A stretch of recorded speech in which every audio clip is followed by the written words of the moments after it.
আসসালামু আলাইকুম আরহামাতুল্লাহ। 10 মিনিট মাদ্রাসায় আপনাকে স্বাগতম। হাসি আনন্দ, সন্তোষ ও স্নিগ্ধমনের পরিচায়ক। একটি সুন্দর হাসি পাল্টে দিতে পারে মানুষের জীবনের গতিপথ, অনুপ্রেরণা হতে পারে সামনে এগিয়ে যাওয়ার।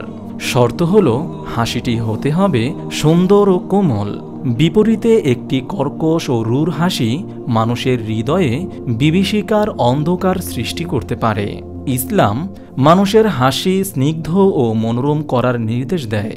সুন্দর হাসিকে রাসূল সাল্লাল্লাহু আলাইহি ওয়াসাল্লাম সদকা আখ্যা দিয়ে বলেন, তোমরা হাস্যোজ্জ্বল মুখ নিয়ে তোমার ভাইয়ের সামনে উপস্থিত হওয়া তোমার জন্য সদকা স্বরূপ।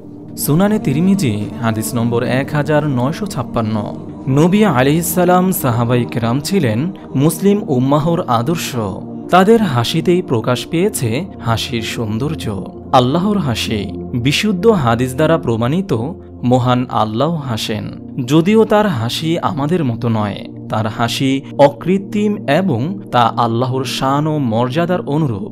আবু হুরায়রা রাদিয়াল্লাহু তাআলা আনহু থেকে বর্ণিত, আল্লাহর রাসূল সাল্লাল্লাহু আলাইহি ওয়াসাল্লাম বলেছেন, দুই ব্যক্তির ক্ষেত্রে আল্লাহ তাআলা হাসেন। তারা হলো যারা একে অপরকে হত্যা করে উভয়ই জান্নাতবাসী হবে। একজন তো এ কারণে জান্নাতবাসী হবে যে সে আল্লাহর রাস্তায় জিহাদ করে শহীদ হয়েছে, অতঃপর আল্লাহ তাআলা হত্যাকারীর তওবা কবুল করেছেন, ফলে সেও আল্লাহর রাস্তায় শহীদ বলে গণ্য হয়েছে। সহিহ বুখারী হাদিস নম্বর 2826। রাসূল সাল্লাল্লাহু আলাইহি ওয়াসাল্লামের হাসি। হাদিসের বর্ণনা অনুসারে নবীজি সাল্লাল্লাহু আলাইহি ওয়াসাল্লাম অন্য সব বিষয়ের মতো হাসিতেও মধ্যম পন্থা অবলম্বন করতেন। তিনি বেশিরভাগ সময় মুস্কি হাসি দিতেন, কখনো কখনো অনুচ্চ শব্দে হাসতেন, যে শব্দ তার নিকটবর্তী লোকেরাই শুনতে পেত, দূরের লোকেরা শুনতে পেত না। আব্দুল্লাহ ইবনে হারিস রাদিয়াল্লাহু তাআলা আনহু বলেন, রাসূল সাল্লাল্লাহু আলাইহি ওয়াসাল্লাম সব সময় মুস্কি হাসতেন। শামাইলে তিরমিজি হাদিস নম্বর 169। নবী রাসূলের হাসি। অন্যান্য নবী রাসূল আলাইহিস সালামও সুন্দর ও মার্জিত হাসির অধিকারী ছিলেন। পবিত্র কোরআনে ইরশাদ হয়েছে, অতঃপর সুলাইমান আলাইহিস সালাম পিপীলিকার কথা শুনে মুস্কি হাসলেন। সূরা নামল আয়াত 19। নবীর পরিবারের হাসি। পারিবারিক পরিমণ্ডলে হাসিমুখ জীবনকে আনন্দময় করে। পবিত্র কোরআনে ইব্রাহিম আলাইহিস সালামের স্ত্রী সম্পর্কে ইরশাদ হয়েছে, আর তার স্ত্রী দাঁড়িয়েছিল এবং সে হেসে ফেলল, অতঃপর আমি তাকে ইসহাক ও ইসহাকের পরবর্তী ইয়াকুবের সুসংবাদ দিলাম। সূরা হুদ আয়াত 71। সাহাবীদের হাসি। আব্দুল্লাহ ইবনে উমর রাদিয়াল্লাহু তাআলা আনহুকে প্রশ্ন করা হয়, আল্লাহর রাসূল সাল্লাল্লাহু আলাইহি ওয়াসাল্লামের সাহাবীরা কি হাসতেন? তিনি বলেন, হ্যাঁ, তবে তাদের অন্তরে ঈমান ছিল পাহাড়ের চেয়ে বড়। জান্নাতীদের হাসি। পরকালে জান্নাতের মুখেও থাকবে আনন্দের হাসি। ইরশাদ হয়েছে, বহু মুখমণ্ডল সেদিন উজ্জ্বল ও প্রফুল্ল হবে। সূরা আবাসা আয়াত 38 থেকে 39। অন্যের মন ভালো করতে হাসি। কখনো কখনো মানুষের হাসি অন্যের মনোবল বৃদ্ধির কারণ হয়।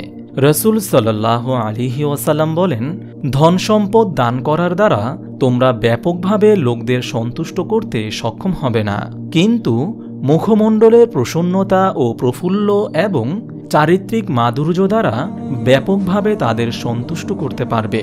হাসির কদর্য। ইসলাম মানুষকে হাসি খুশি থাকতে এবং অন্যের সঙ্গে হাসি মুখে কথা বলতে বললেও কিছু হাসির নিন্দাও করেছে। যেমন তা হল, নম্বর 1, উদাসীনতার হাসি। যে হাসি মানুষের দায়িত্ববোধ, ইহকালীন ও পরকালীন পরিণতি সম্পর্কে উদাসীনতার প্রতীক, তা থেকে মহানবী সাল্লাল্লাহু আলাইহি ওয়াসাল্লাম নিষেধ করেছেন। তিনি বলেন, আমি যা জানি তা যদি তোমরা জানতে তবে তোমরা কম হাসতে এবং বেশি কান্না করতে। সহিহ বুখারী হাদিস নম্বর 6485। নম্বর 2, দিন নিয়ে বিদ্রূপের হাসি। আল্লাহ তাআলা এই শ্রেণীর মানুষকে হুঁশিয়ারি করে বলেন, তোমরা কি এই কথায় বিস্ময়বোধ করছো এবং হাসি ঠাট্টা করছো, ক্রন্দন করছো না? তোমরা তো উদাসীন। সূরা নাজম আয়াত 59 থেকে 61। নম্বর 3, মুমিনদের নিয়ে ঠাট্টার হাসি। পবিত্র কোরআনে মুমিনদের নিয়ে বিদ্রূপের হাসি হাসতে নিষেধ করা হয়েছে। ইরশাদ হয়েছে, আল্লাহ তাআলা বলেন, তোরা হীন অবস্থায় এখানে থাক এবং আমার সঙ্গে কোনো কথা বলিস না। আমার বান্দাদের মধ্যে একদল ছিল যারা বলতো, হে আমাদের প্রতিপালক, আমরা ঈমান এনেছি, আপনি আমাদের ক্ষমা করুন ও দয়া করুন, আপনি সর্বশ্রেষ্ঠ দয়ালু। কিন্তু তাদের নিয়ে তোমরা এত ঠাট্টা বিদ্রূপ করতে যে তা তোমাদেরকে আমার কথা ভুলিয়ে দিয়েছিল। তোমরা তো তাদের নিয়ে হাসি ঠাট্টাই করতে। সূরা মুমিনুন আয়াত 108 থেকে 110। নম্বর 4, লোক হাসানোর জন্য মিথ্যা বলা। মিথ্যা কথা বলে মানুষকে হাসানো নিষিদ্ধ। রাসূল সাল্লাল্লাহু আলাইহি ওয়াসাল্লাম বলেন, সে ব্যক্তি ধ্বংস হোক যে মানুষদের হাসানোর জন্য কথা বলতে গিয়ে মিথ্যা বলে। সে ধ্বংস হোক, সে ধ্বংস হোক। সুনানে তিরমিজি হাদিস নম্বর 2315। নম্বর 5, নিয়ন্ত্রণহীন হাসি। ইসলাম মানুষকে অসংযত ও নিয়ন্ত্রণহীন হাসি থেকে নিষেধ করেছেন, কেননা তাতে নির্বুদ্ধিতা প্রকাশ পায়। রাসূল সাল্লাল্লাহু আলাইহি ওয়াসাল্লাম বলেন, তুমি বেশি পরিমাণে হেসো না, নিশ্চয়ই অধিক পরিমাণ হাসি অন্তরকে মৃত করে দেয়। সুনানে ইবনে মাজাহ হাদিস নম্বর 4193। মহান আল্লাহ তাআলা আমাদের সবাইকে দুনিয়া ও আখিরাতে আনন্দময় জীবন দান করুন, আমিন। আপনি যদি এরকম ভিডিও আরও পেতে চান তাহলে এই চ্যানেলটি সাবস্ক্রাইব করে পাশে রাখা বেল আইকনটি অন করে দিন।